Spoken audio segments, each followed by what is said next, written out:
So can you tell us this kind of, what is public, of course, the kind of the highlights that you did so far, and for instance, one case study, for instance, with one club or with one sports organization, because that's fantastic. Sure. So, since my arrival as a CEO of Blocksport in December of last year, I have seen the sort of existing, or at the time sort of contract stage relationships really evolve with Empoli in Serie A to Partizan Basketball Club in the EuroLeague now, and all the way to basically the Salford Red Devils, the rugby club in the United Kingdom, which is launching their fund tokens in September of next month.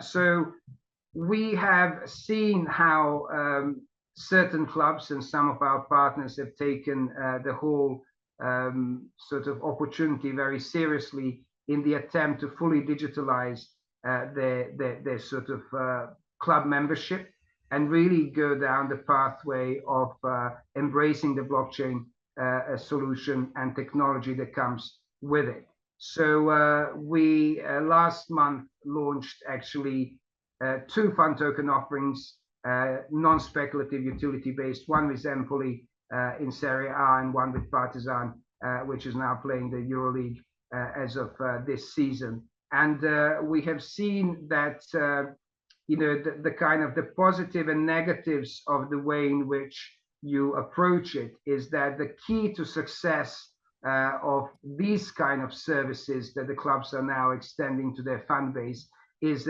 purely down to the education of the fan base. Because as you said, Dinis, it's still a bit of the unknown territory for both the sporting entities as also their fans. There are far too many speculative digital assets out there, the ones that have worked and the ones that haven't worked. And I think that the industry is still divided in whether this is a good or bad thing. But one thing that I always try to get across is that NFTs and fund tokens are just a part of the blockchain ecosystem. And the blockchain ecosystem is about smart contracts. And smart contracts are about democratization of the industry and the fairness and transparency. Because for far too long, industries have lacked transparency.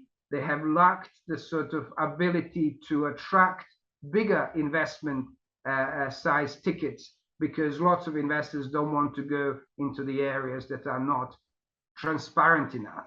And I think now we are seeing with recent signing of the Bulgarian Football Federation, we are working on their national team fund engagement app. Then we're going to be launching their fund tokens and NFTs. We're going to be looking at their legends. We're going to be looking at the sort of connection of their international audience and their diaspora with the signing of Kaizer Chiefs Football Club, which is the biggest franchise in South Africa. We're currently preparing the launch of their fund engagement app, and then we are discussing the launch of their utility fund tokens. And the entire ecosystem of Blocksport, with recent openings of the representative offices in Saudi Arabia, in Australia, in the Middle East, in South America, and across Europe, is starting to see our solution being sort of respected in the way like no other. And I'll tell you why.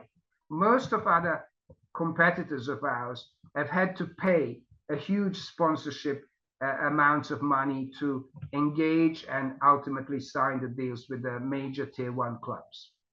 I was a great believer that we at Blocksport have got the perfect long-term technology solution for clubs, leagues, federations, and athletes, that we don't need to pay to play and basically spend lots of money on the sponsorship in order to get the signature on the dotted line. Because unless the clubs buy into what they are doing, or the clubs buy into any digital solution of this nature, it's not actually going to work. We've seen the debacle of Liverpool and Christie's deal.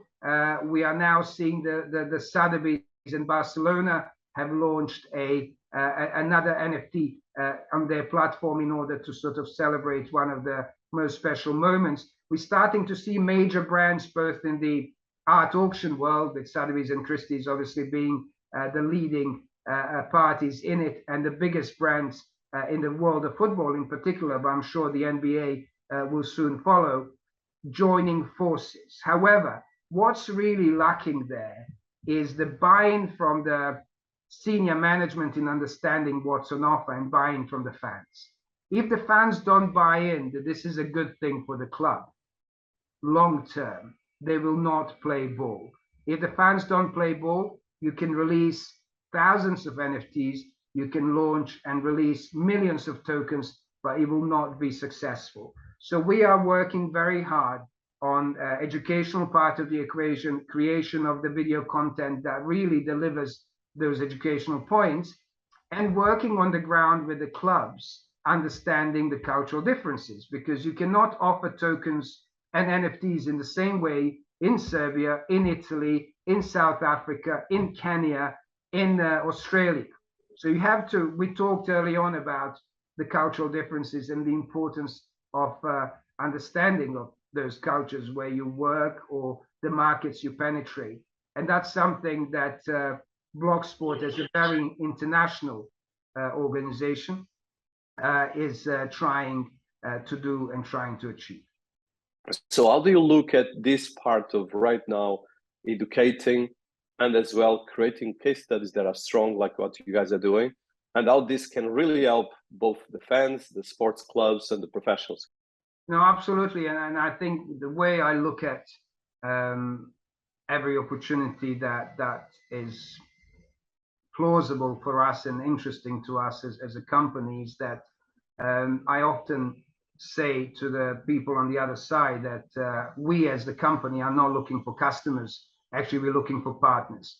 And the reason for that is that unless we establish this, as you mentioned, win-win structure and the bridge, and we all buy into the sort of tasks at hand, which include a great deal of education of the workforce at the club level and then the fan base as well, it's not going to work.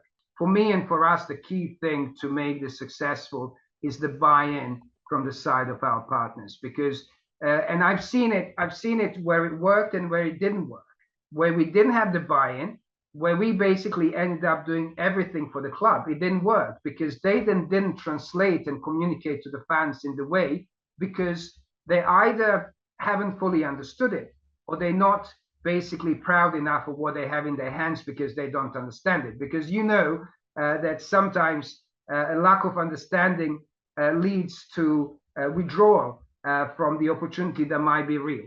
Where we have managed to educate the management, where we have managed to add another pair of hands, maybe in between Blocksport and the club, who also understood and was close to what the fans were saying, the comments the fans were making, the criticism the fans were making in terms of exactly what you talked about, you know, Amazon being deemed as a scam and now being, you know, the richest company in the world.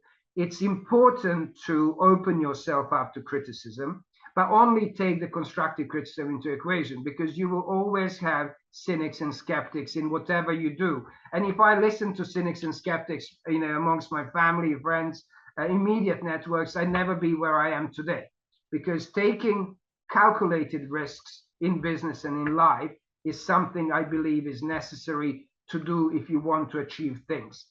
Caring about what everyone says is not something that is the right thing to do, because you will never be able to please everyone in whatever you do. And especially if you are innovating, if you are pioneering in something, you will attract so much a sort of a blockage, so many challenges, because there are many people out there, including the industry leaders of the time, who don't want you to succeed, because if you succeed, you might take a portion of the market they're already controlling. But I was brought up as a big sort of supporter of the blue ocean strategy, which is the strategy, business strategy of cooperation and collaboration, rather than the red ocean, which is about pure competition and taking your competition out. So even today, when I talk to lots of clubs who say to me, but we have NFT provider, I say, that's okay. we will incorporate even our deemed competition